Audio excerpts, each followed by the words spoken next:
Aujourd'hui, on va répondre à la question suivante. Est-ce que le Dieu qu'on sert est un Dieu neutre? Pour ce faire, on va lire 2 Corinthiens 5 qui dit ceci.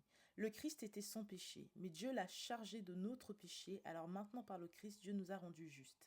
Alors déjà de ce verset, on se rend compte que le personnage de Christ, c'est quelqu'un qui n'a jamais péché. C'est-à-dire que Dieu n'est pas en mode oui, mais c'est pas grave, demain Dieu va me pardonner. Non, il n'a jamais péché.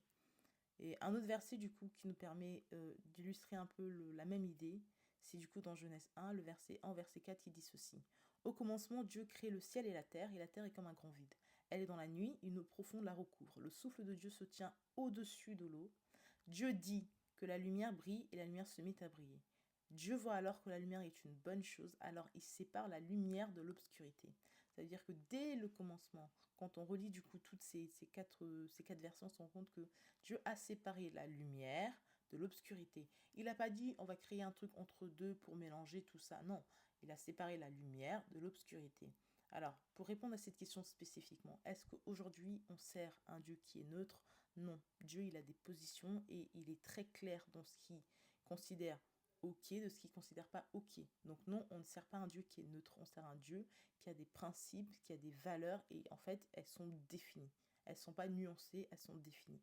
Mais il y a plusieurs personnes qui me posaient la question, mais dans ce cas-là, pourquoi est-ce que moi je travaille dans le monde, j'écoute des musiques, ça me fait rien. C'est pour dire que Dieu a créé des enfants et on est tous différents, on a tous des maturités différentes.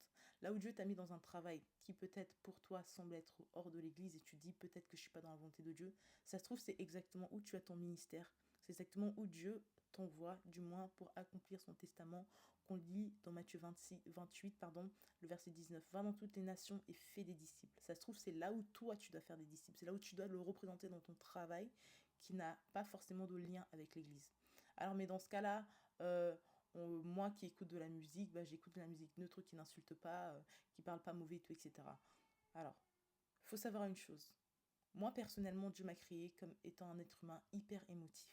Même si les musiques que j'écoute, qui sont du coup, qui ne glorifient pas Dieu, mais qui sont pas, qui sont neutres comme certaines personnes pourraient le dire, je ne peux pas me permettre moi d'écouter des musiques neutres pour une et simple bonne raison.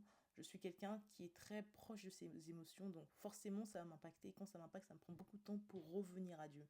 C'est pour dire que c'est pas parce que tout m'est permis que tout m'est utile. Ça on le voit du coup dans 1 Corinthiens 10, verset 23. C'est permis d'écouter la musique du monde, mais pour moi, c'est pas nécessaire parce que c'est quelque chose que je ne sais pas gérer. Et en fait, c'est pareil pour l'alcool. Il y a certains chrétiens qui peuvent boire, il y a d'autres qui ne peuvent pas boire parce que c'est pas parce que c'est permis que tu sais forcément contrôler la chose. Donc voilà. Est-ce qu'aujourd'hui on sert un Dieu qui est plutôt neutre